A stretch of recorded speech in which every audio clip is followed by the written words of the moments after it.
Al encuentro de Dios en la ciudad. Una invitación a que seamos acompañamiento y fermento mientras descubrimos a Dios en la cotidianidad.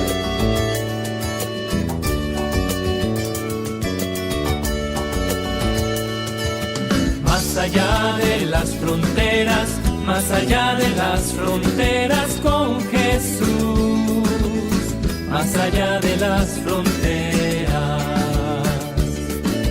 más allá de las fronteras, más allá de las fronteras con Jesús, más allá de las fronteras.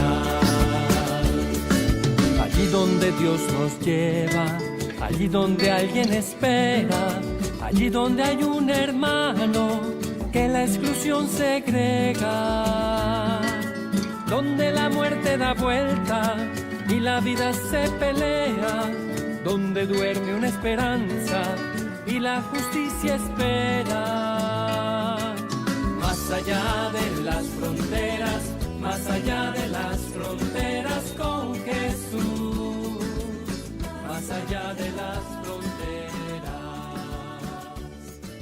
más allá de las fronteras. Saludos amigos televidentes, bienvenidos a otro programa, Al Encuentro de Dios en la Ciudad. Les saluda el diácono Jorge Almodóvar Capielo, agradeciendo la oportunidad que nos brindan semana tras semana de entrar a sus hogares a través de este programa de televisión que produce la Oficina de Medios de Comunicación Social de la Diócesis de Ponce. Agradecemos también todos los mensajes que nos vienen llegando a nuestra oficina, donde dan su opinión sobre los temas que van escuchando en el programa y también invitaciones que estamos recibiendo para participar en distintas actividades de sus comunidades parroquiales y demás. Así que muchas gracias por la acogida en el tiempo que lleva este programa al aire. Hoy tenemos un invitado muy especial en nuestro programa. Muchas veces hacemos el programa desarrollando algún tema, pero hoy tenemos un invitado muy especial. Me refiero al padre Isidoro Crespo Ganuza, un sacerdote dominico, que los que han ido a Tierra Santa muy probablemente han podido coincidir con él si han estado en el grupo,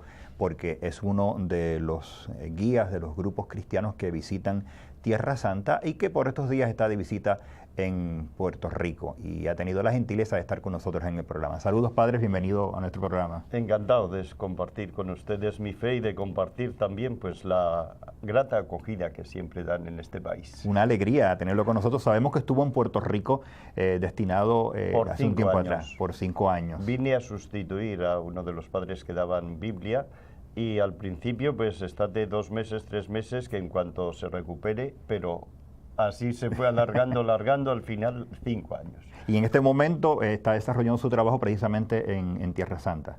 Entre Tierra Santa y Pamplona. Ya. Eso es. ¿Y está en Puerto Rico de visita? Estoy en Puerto Rico porque quisiera comunicar una labor que estamos haciendo en este momento a nivel de iglesia, me parece que importante, de divulgación en muchos lugares, que es la divulgación del Vía Lucis. Que otro programa que vamos a tener, vamos a hablar sobre eso. Perfecto. La exhortación precisamente que viene del Santo Padre San Juan Pablo II, de destacar los misterios luminosos y demás. Exacto. Y aquella reunión importante que tuvo con el musulmán, un ortodoxo y los cristianos. Sí, sé algo de eso. Pero hoy queremos en este programa, y tendremos, amigos televidentes, una serie de programas con el Padre Isidoro, donde tocaremos distintos temas. Ustedes saben que este programa, Al Encuentro de Dios en la Ciudad, tiene como fundamento, primero, aquel congreso de pastoral urbana que se desarrolló en Argentina, de donde es oriundo el Santo Padre Francisco, y más recientemente la Conferencia Episcopal Latinoamericana reunida en Aparecida, Brasil, donde desarrolló todo lo que es la pastoral del Buen Samaritano.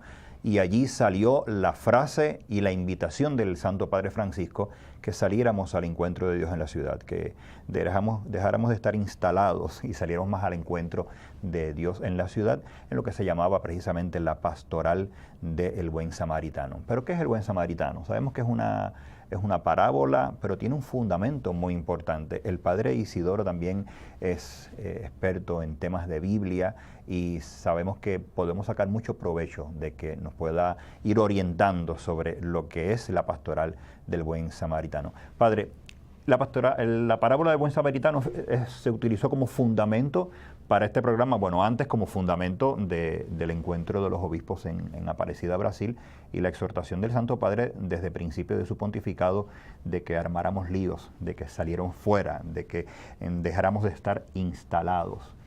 ¿Qué es la parábola de Buen Samaritano? ¿A qué nos invita al cristiano de hoy esta parábola? Pues yo creo que justamente a lo que hace el buen samaritano.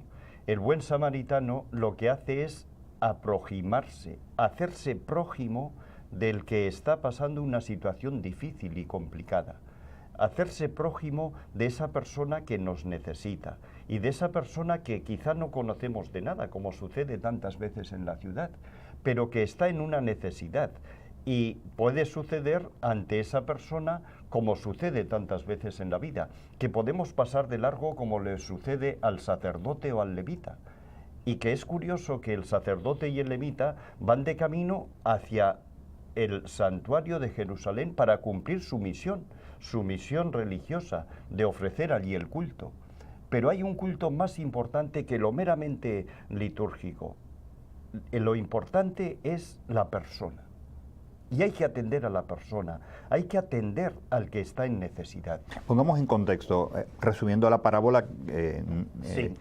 Hay unos eventos bien interesantes. Quien se esperaba que se detuviera a ayudar a la persona que estaba tirada, no fue el que se detuvo precisamente una persona que según las normas y las leyes no debía haberse detenido. Háblanos un poco de la parábola. La parábola cuenta así. Primero, fíjese en el contexto, es una cosa muy curiosa, que resulta que la parábola responde a una petición que le hacen a Jesús. Cuenta la parábola en el Evangelio de Lucas, en el capítulo 10, versículo 25. Cuenta que levantándose un doctor de la ley, le dijo para ponerle a prueba a Jesús: Maestro, ¿qué debo hacer para poseer la vida eterna? Y él le dijo: ¿qué está escrito en la ley? ¿Qué lees? Él respondió: amarás al Señor tu Dios con todo tu corazón, con toda tu alma, con todas tus fuerzas, con todo tu entendimiento, y a tu prójimo como a ti mismo. Bien has respondido. Y dijo: haz esto y vivirás. Pero él, queriendo justificarse a sí mismo, dijo a Jesús: ¿y quién es mi prójimo? Jesús, tomando la palabra, dijo: un hombre bajaba de Jerusalén a Jericó y dio con unos ladrones, los cuales le despojaron. Después de haberle herido, lo dejaron medio muerto y se fueron. Aconteció pues que pasaba por allí mismo, aquel mismo camino, un sacerdote. Cuando lo vio, pasó adelante. Asimismo un levita, acercándose por aquel lugar y viéndolo, pasó también de largo.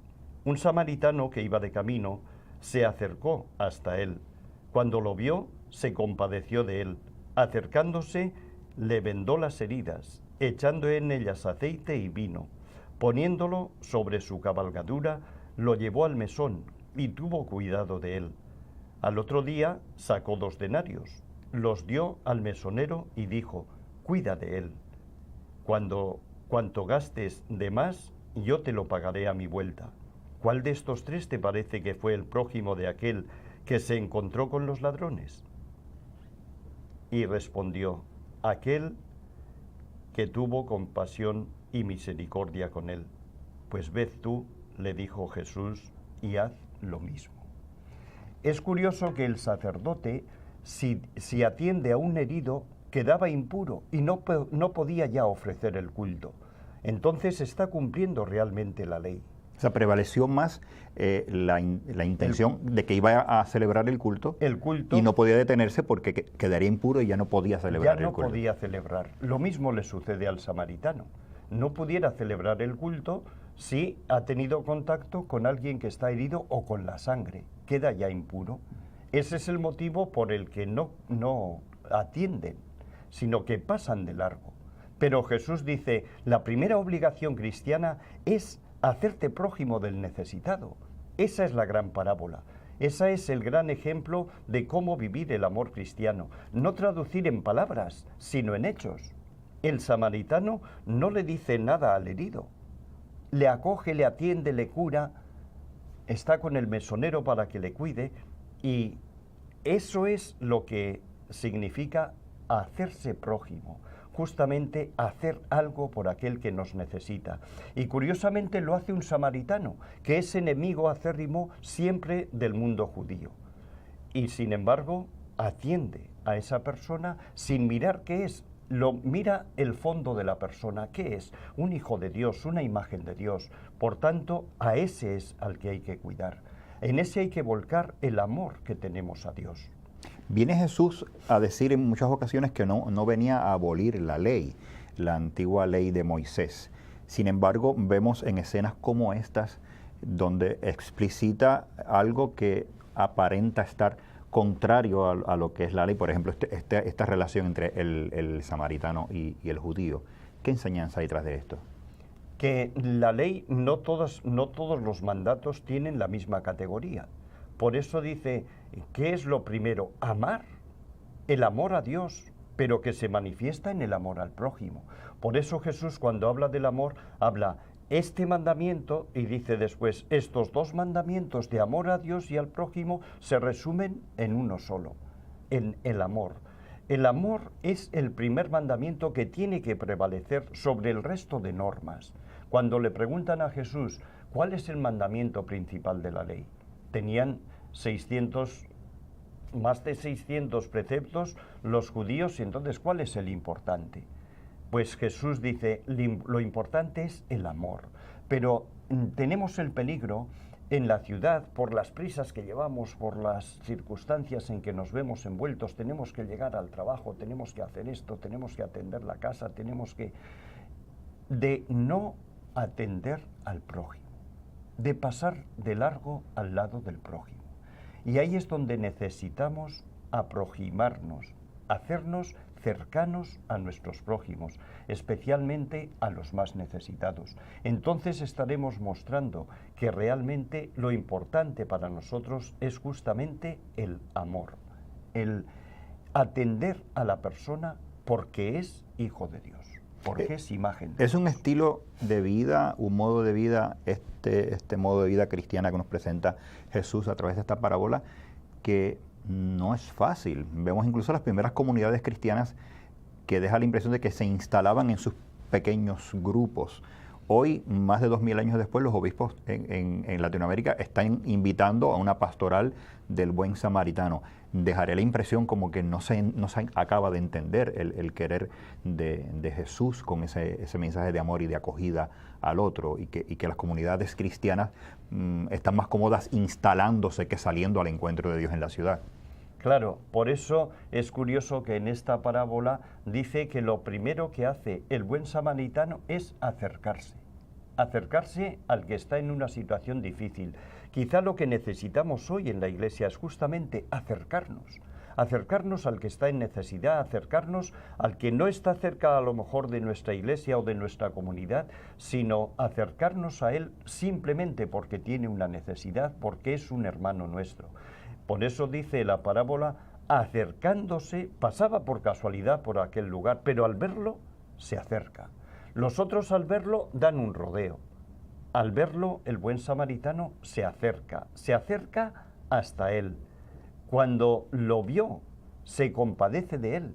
Necesitamos también renovar nuestras entrañas de misericordia, para que así realmente el acercarnos hacia el prójimo no sea un acercarnos frío, sino un acercarnos con corazón para comprender, para acoger, para respetar, para cuidar al que está cerca de nosotros. Es interesante, Padre Isidoro, lo escucho hablando y se me antoja pensar en la pastoral del acercamiento, porque esta parábola muchas veces se analiza y se estudia desde la óptica del servicio que se dio a aquel que estaba golpeado, maltratado, pero muy pocas veces yo he escuchado esa vertiente de reflexionar sobre la palabra se acercó, el acercarse, el hacerse próximo al otro. Es una visión que va más allá que el simplemente hecho de servir al otro, de ayudar al otro, de darle la mano al otro. Claro, pero y no vale tampoco acercarse de cualquier manera. Es curioso cómo dice que primero se acerca y después se compadece. Pero es que la compasión y la misericordia en la Biblia tiene un componente muy curioso. Si me permite, le voy a contar una historia muy curiosa que se vive todavía hoy entre los beduinos en Israel. Los beduinos son gente nómada que van de acá para allá y viven las mismas costumbres que se vivían en tiempos de Abraham o en tiempos de Jesús. No han cambiado prácticamente nada en sus costumbres. Pues los beduinos, en su forma de vida, tienen las pieles, los beduinos antiguos especialmente, pues tienen las pieles de camello cosidas, y los extremos de estos cueros de los camellos se anclan en el suelo con unas cuerdas y unas estacas, para así tener sombra y que la persona durante el día, porque si no el sol te come en el desierto. Así viven en el desierto los beduinos. Bueno, pues, ¿qué se hace en el desierto allí con los beduinos cuando uno está con ellos? Como he tenido la suerte de compartir una parte de mi vida con ellos, pues lo que haces es durante el día estar a la sombra, todo el día tumbado. Los varones todo el día tumbados, solo al anochecer y al amanecer sales a llevar las pocas cabras, ovejas, algún camello, un burro, para que coman alguna pequeña hierba seca que queda por allí. Bueno, pues los varones durante el día, están todo el día tumbados y de vez en cuando tomando un poco de té o unos frutos secos, y esa es la vida. Y al anochecer y al amanecer llevar al ganado para que coma algo, y con eso se vive prácticamente. Las mujeres se preocupan de que el té siempre esté caliente y siempre haya té para que uno no se deshidrate. ¿Y los niños? Corriendo. Pues los niños siempre corriendo, siempre enredando, y es curioso, mira, Jorge, que allí las mamás, como me imagino que aquí en sus casas, pues a lo mejor están, no sé, haciendo cualquier cosa o simplemente allí sentadas, pero están repitiendo como una cantinela: niño, no enredes con las cuerdas de la tienda. Las cuerdas de la tienda son las que sujetan estas sombrillas al suelo, porque si enreda con las cuerdas es posible que se caiga, y entonces si se queda uno sin sombra, pues la vida corre peligro. Claro. Pero las mamás son tan persuasivas y tan insistentes en niño no enredes, niño no enredes, niño no enredes, que sucede que al final se enreda. Al final enredaron. Con frecuencia lo que sucede es que los varones, pues si reaccionan a lo que ha hecho el niño, que es algo muy grave porque pones en riesgo la vida de los demás si se cae la tienda. Si se cae, vamos, esa sombrilla que hace es prácticamente una sombrilla, no es tienda propiamente como tal. Pues pones en riesgo la vida de las personas. El niño sabe que ha hecho algo que no se debe hacer y entonces se retira al sol. Cuando el niño está ahí, en el sol, sabe que no puede estar mucho tiempo, y especialmente lo saben los padres. Los padres, ¿cómo reaccionan ante esa situación de lo que ha hecho el niño? Con frecuencia, con alguna frecuencia solo, el padre se levanta y le da una paliza al niño que lo deja dobladito. Sí. Dobladito, que no se le ocurre hacer eso otra vez en toda su vida. Para que aprenda que no puede. Para que aprenda que no se puede poner en riesgo la vida de los demás. Claro. Pero en otras ocasiones, que son la mayoría, le hace un gesto con la mano izquierda diciendo: mira, como es tu hijo, señora, pues haz con él lo que quieras. Y eso es curioso, la reacción que a continuación hace la mamá. La mamá se levanta, va donde está el niño que está en el sol, lo recoge, lo pone sobre sus pechos, le está acariciando y le está diciendo: pero qué tonto, ¿no te das cuenta cuánto te queremos? ¿No te das cuenta que esto lo decimos para que vivas, para que estés a gusto, para que te sientas feliz? Vamos a retomar esa experiencia que nos está compartiendo, Padre, pero tenemos que ir a una pausa y en breve continuamos al encuentro de Dios en la ciudad. Ya regresamos al encuentro de Dios en la ciudad. Seamos acompañamiento y fermento mientras descubrimos a Dios en la cotidianidad.